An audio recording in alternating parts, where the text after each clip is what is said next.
Welcome back to Clack Games. Last time we played Paper Mario, we just played through and kind of talked over it and read the dialogue a bit. But since we're a new channel, we're experimenting and trying new things. So today we're going to be discussing and reviewing the new Paper Mario.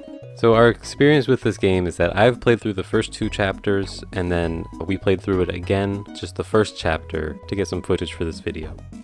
I haven't really played other Paper Mario games. I watched my brothers play the first 2, the original Paper Mario and the 1000 Year Door, and I played a little bit of them. I don't have a lot of experience with it. I have absolutely zero experience with it. I did not grow up with video games. This is my first experience with Paper Mario, so I did not know what to expect going in. So maybe we'll offer some unique viewpoints. So I was going in expecting just the classic Paper Mario, and it was a little different, so let's talk about it. It has the same, paper art style as all the Paper Mario games. The music also pulls themes from other Mario games into it. In Paper Mario, there's a new battle system that's unlike the other Paper Marios. It uses rings that you have to rotate to line up the enemies, and you attack either in a line or in a square. The enemies come in multiple waves, so you'll have to be prepared for that. The boss battles are a little different. Instead of there being like multiple waves and you have to move the rings, there's arrows on the rings, and you have to line up the arrows to get Mario to the boss so he can attack. You're just pretty much preparing a path for Mario to get to the enemy. The story of this game is that King Ollie is an origami character, and he wants to turn everything flat into origami. So he turned Peach into origami, and he's turning all the citizens into origami. A lot of the typical enemies that battle Mario throughout all of Mario games get turned into origami. And then he wraps up Peach's castle in 5 different colored streamers, and he takes it away. The goal of the game is to destroy all the streamers and get to Peach's castle and save the world. Generally, the way the chapters go is that you'll fight a Velumental, which is like an elemental. I'm not sure what the reference is there, what Velumental means. And then after you get its power, you'll go and fight a different boss that's guarding the streamer. Once you defeat the boss, the streamer goes away, and you're one step closer to bringing Peach's castle back to its rightful place. So let's get into some pros and cons that we saw in the game. For pros, the music and the art are great. I love the music, and it incorporates Mario themes sometimes, which I love when new things incorporate old things in new ways. The world's really colorful and pleasant to look at. I like the concept that the whole world is made out of paper. There's holes that are being taken out of the world, and you can just fill it all in with confetti, which is really fun and colorful. One of the new mechanics is that when you defeat enemies, or if you hit trees or flowers with your hammer, you'll get confetti. And there's holes in the world that have been taken out by King Ollie and his goons, and you can fill in the holes and get rewards like coins or unlock new areas with the confetti. I think one of the biggest things this game has going for it is that it's great for completionists and people who like to, finish games 100% and collect everything, because there's so many toads that you can find hidden throughout the world, and it's a lot of fun searching for them and finding them. And when you find them, they have fun dialogues that are funny. And also when you find them, they start to show up in the stadium stands, and you can see all the toads that you've helped save. When you're fighting, at first you're surrounded by these bleachers that are empty, and then as you find more toads, they start to sit in the bleachers and watch you and cheer on Mario. You can hold the Y button to hire the toads to come down and throw stuff at the enemies. You can kind of see your progression in the battle system, which is cool. Also, when you find all the toads in one area, they'll give you a little completion notification so you know that you've caught all of them. There's lots of collectibles to find, and in the menu, it tells you how many of each thing you've found in each map, so it helps you track your progress. So I think it's a great game to just look for everything in.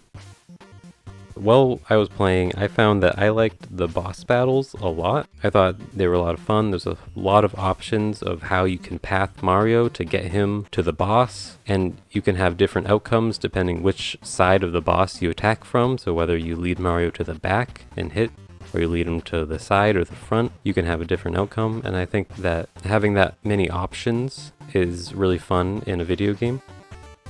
Each boss also has very unique mechanics that kind of alter the boss style a bit. I like watching the boss fights because it's just a little bit more challenging than just lining up goons and stomping on them. You have to think a little bit more and think, oh, I gotta get this heart. Another thing I like, which I don't know if everyone agrees with me, is I like the new character Olivia. It's Mario's Navi, pretty much. Follows him around and talks with him. I think she has some really funny dialogue, and I like what she adds to the game. I think that brings me to my cons. Now we'll go into the cons. I like Olivia, but I think she just explains the game too much. Already get it by the time that she's done with her first sentence, but she just keeps going on. I have the same con. I think there's definitely too much tutorial. The first tutorial in the game for the battle system explains the battle system. It's a little slow. It's kind of like, select the ring. Good job. Now turn the ring. And then you turn it and then it interrupts you with another text box being like, good job. Now hit them. And then you select your jump attack and it's like, good job. So it's this really slow tutorial and kind of obvious.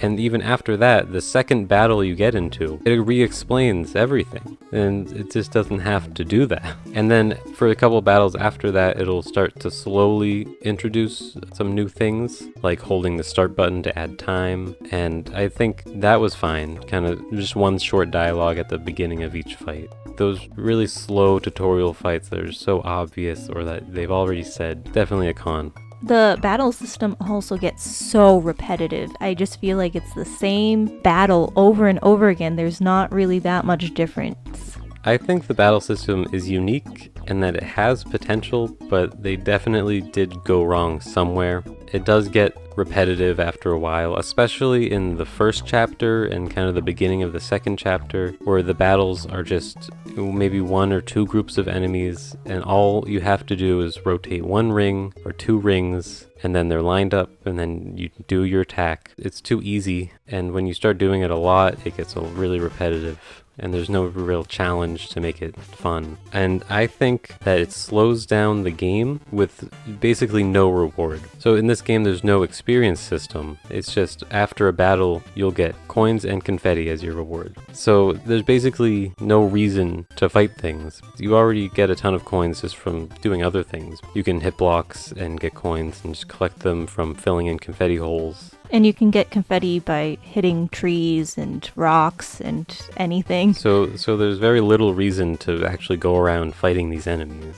Also, there's only two weapons that Mario can use. It's his jump attack and his hammer, which the jump attack hits in a line and the hammer hits in a square. It gets really kind of boring after a while. It's just, okay, I line these ones up and I use my jump, or I put these ones in this square and I use my hammer. But there's no real exciting, unique attacks other than that. He doesn't get anything new, as far as I know. Mario can't use skills in battle, like his 1000-fold arm or the elemental powers that he gets, but he can use them in boss battles.